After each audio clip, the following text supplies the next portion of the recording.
We made these cupboards in a previous episode, and today's video we're going to be making the carcasses that these attach to.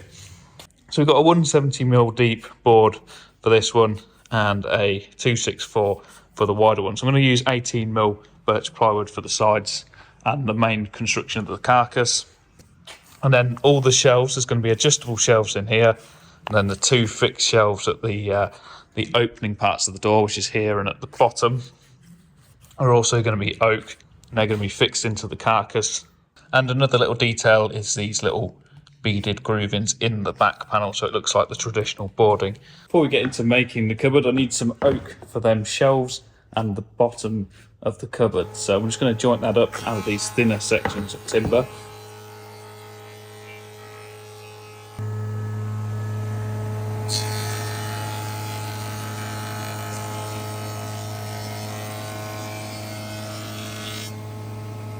Gluing boards together is much quicker with PU glue because you just run down the peak of every one of them joint lines with a decent amount of glue.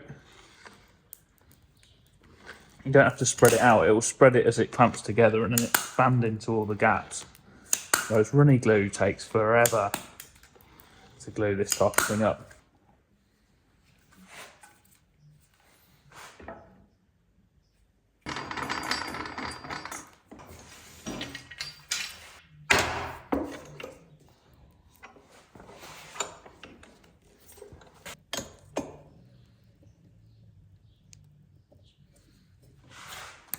Look at that, it's gone off already. Beautiful.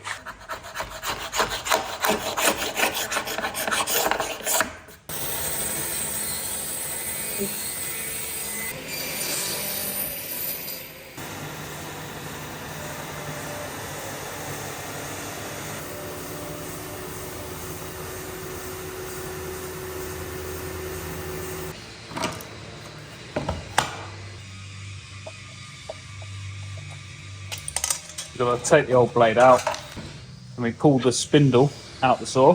And we replace it with almost a spindle moulder like spindle. Goes in that saw there. That allows us to put a 30mm bore cutter block in place. And that locks in like that. There's a couple of guards that go on. Lower guard first after installing the cutter lock. So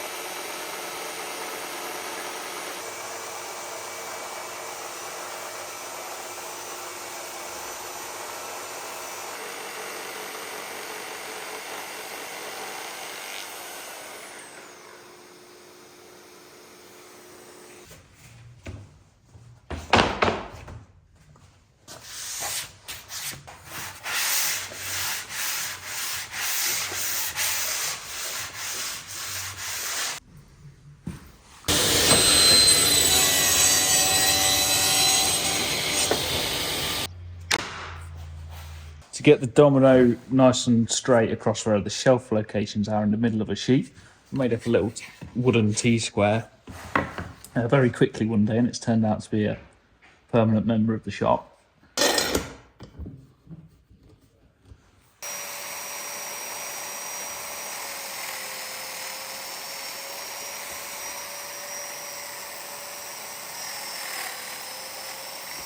So this section here is the bottom part of my cabinet, and the cut I've just made is for this shelf right in the middle here. That jig is basically the top line of my shelf, which will run in line with the opening in the face frame. If I know the shelf's 80mm thick, I can judge them holes really easily.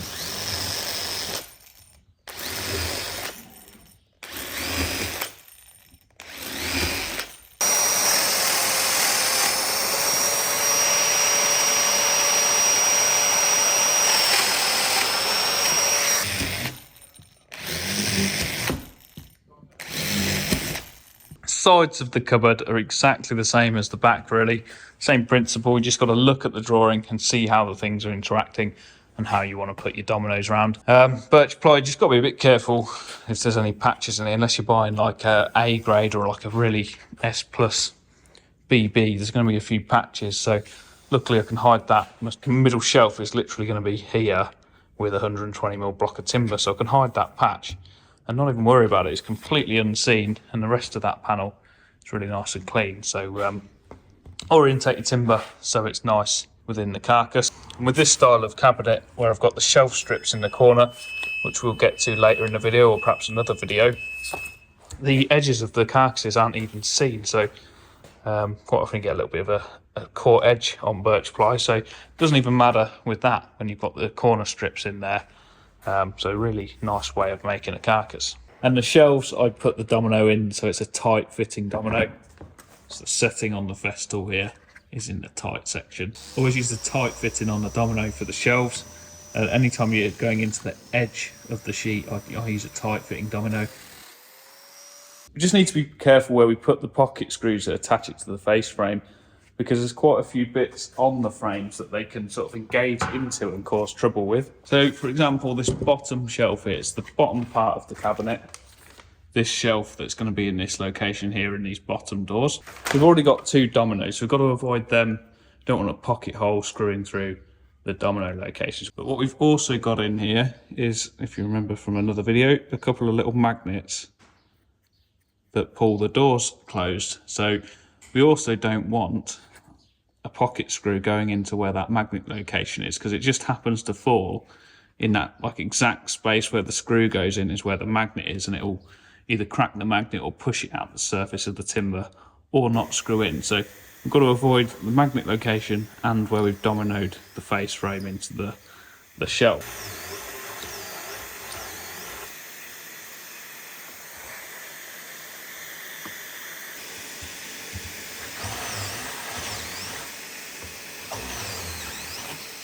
Okay, so it's assembly time. I've just put one together. I'll film putting the next one together for you.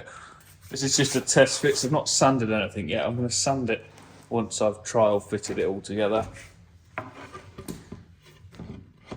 and drilled all the holes. I like to drill all the holes on the test fit, because then all the swarf or the chaff from drilling the hole can be removed at the sanding process, and you get a nice clean install once it's been painted. If you're drilling holes in the final assembly, there's always a bit of sawdust that gets between the panel and whatever you're screwing it to. The dominoes just make it easy because everything's aligned and held while I mess about getting the screws in place. We use a 2mm pilot rule.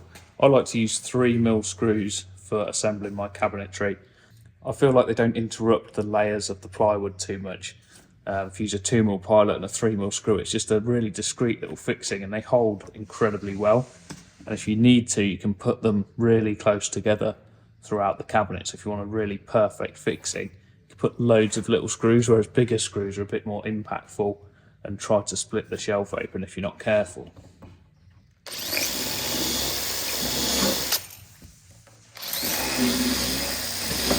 I'm going to pilot drill every screw I put in. 3mm by 45mm screws. Flush it with the surface. So the dominoes make it really easy to locate these shelves once everything's been painted and you've lost all your reference lines.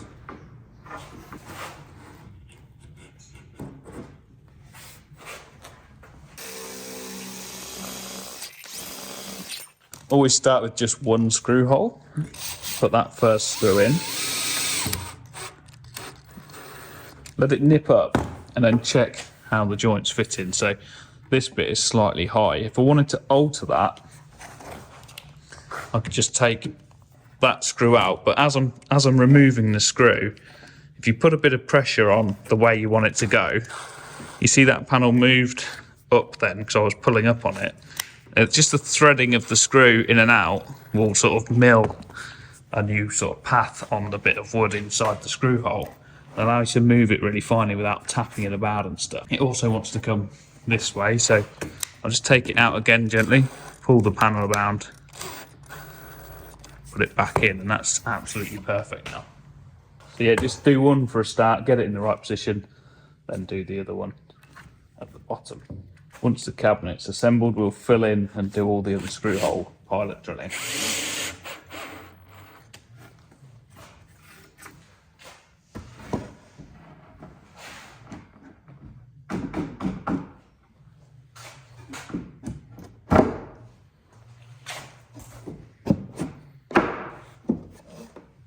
Now we can add the back panel on, so we'll get them dominoes in place in the shelves.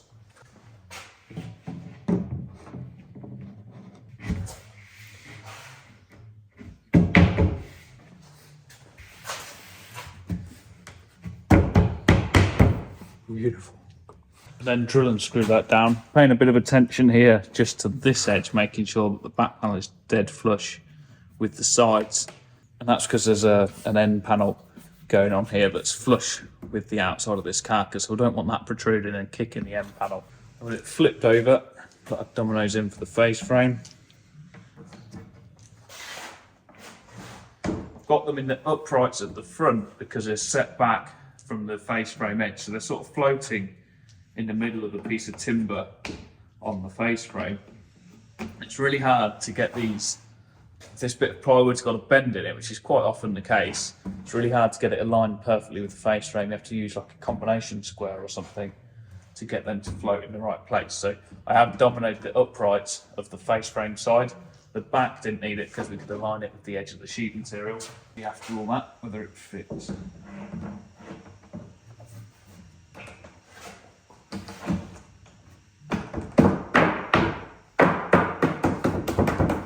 Beautiful. And that is located now. I can't move the face frame on the carcass, so I can just pocket screw that in place.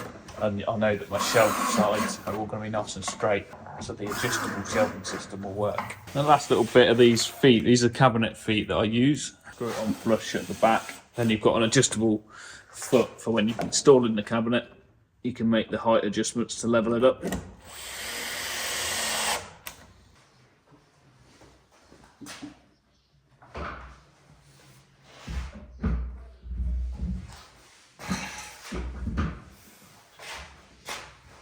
So there you go, they are now assembled and ready for paint pretty much, but I'm going to leave them in this condition while I sort out the adjustable shelving. So that's going to be the next video.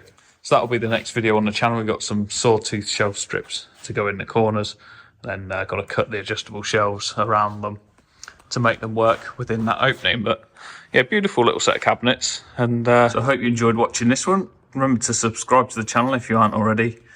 And leave me a comment, let me know what you think about these cabinets and if you're going to carry on watching throughout the rest of this little series.